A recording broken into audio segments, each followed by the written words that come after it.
Hello बच्चों, let's see the question. 3 blocks of mass m, 3m and 5m are connected by massless string and pulled by a force F on a frictionless surface as shown in the figure below. The tension P in the first string is 16 Newton.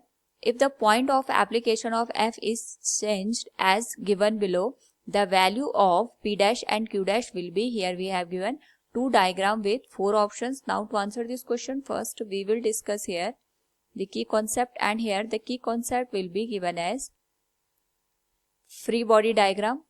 Free body diagram का मतलब ये होता है कि हमारे पास जो object है इस पे टोटल कितने फोर्सेस काम कर रहे हैं उसको हम एरो के थ्रू यहाँ पे इंडिकेट करते हैं, और साथ में यहाँ पे जितने भी अननोन वेरिएबल्स होते हैं उसके करस्पॉन्डिंग इक्वेशन ड्रॉ करके अननोन वेरिएबल की वैल्यू को फाइंड आउट करते हैं. सेकंड हम यहाँ पे यूज करेंगे force equals mass into acceleration का.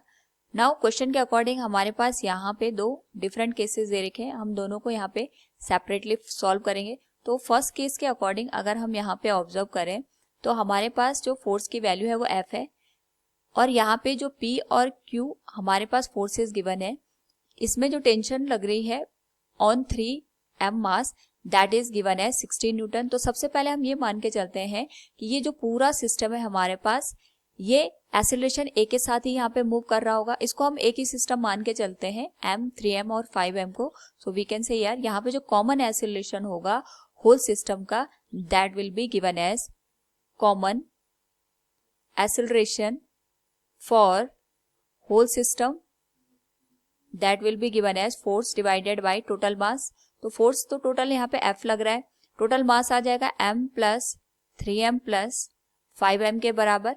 That will be given as a की जो वैल्यू आएगी यहाँ से इसको हम लिख सकते हैं F डिवाइडेड बाय 9m के बराबर. This will be given as equation number first.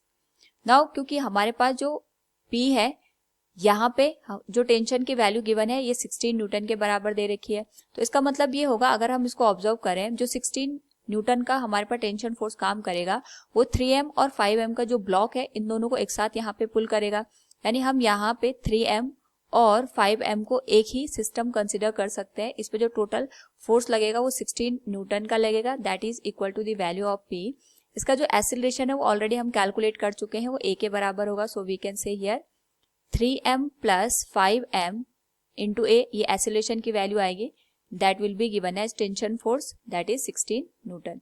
तो यहाँ से अगर हम इसको कैलकुलेट करें तो ये आ जाएगा 8ma इक्वल्स 16. तो a की जो वैल्यू आएगी that will be given as 2 divided by m. This will be given as equation number second. Now अगर हम इक्वेशन फर्स्ट और सेकंड को ऑब्जर्व करें तो हमारे पास जो फर्स्ट और सेकंड इक्वेशन है उससे हम a की वैल्यू कैलकुलेट कर सकते हैं. So we can say here from equation 1 and equation 2. Equation 1 और इक्वेशन 2 से हमारे पास यहाँ पे जो एक्सेलरेशन की वैल्यू है यानी LHS वो सेम है. So we can write it will be F divided by 9m, और ये आ जाएगा 2 डिवाइडेड बाय m के बराबर. m से m कैंसिल हो जाएगा यहाँ पे, तो जो F की वैल्यू निकल के आएगी that will be given as 18 newton. यानी हम यहाँ पे जो तीनों ब्लॉक है इनको 18 न्यूटन के फोर्स से पुल कर रहे हैं. नाउ यहाँ पे जो सेकंड केस है उसमें F की वैल्यू सेम है, ये हम ऑलरेडी कैलकुलेट कर चुके हैं 18 न्यूटन के बराबर. तो हमें करस्पॉन्डिंग P डैश और Q डैश की वैल्यू कैलकुलेट करनी है.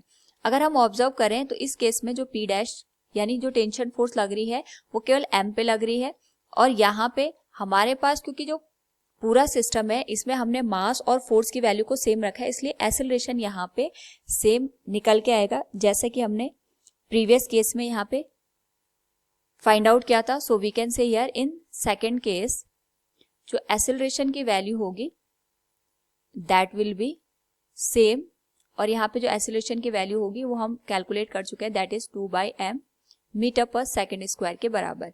तो यहाँ से हम सबसे पहले ये कैलकुलेट करेंगे कि हमारे पास जो P डैश की वैल्यू है वो कितनी है, क्योंकि जो P डैश है वो केवल यहाँ पे m पे एक्ट कर रहा है. तो यहाँ पे हमारे पास जो P डैश की वैल्यू होगी that will be given as m into a के बराबर, और यहाँ पे हमारे पास जो a की वैल्यू है वो हम कैलकुलेट कर चुके हैं 2/m. m से m यहाँ पे कैंसिल हो जाएगा, so it will be given as 2 newton. तो सबसे पहले हम यहाँ पे ये देख सकते हैं P डैश की जो वैल्यू निकल के आई है 2 न्यूटन के बराबर निकल के आई. दूसरा हम यहाँ पे Q डैश की वैल्यू कैलकुलेट करेंगे. तो अगर हम ऑब्जर्व करें तो जो Q डैश है वो 3m और m को एक साथ यहाँ पे पुल करेगा।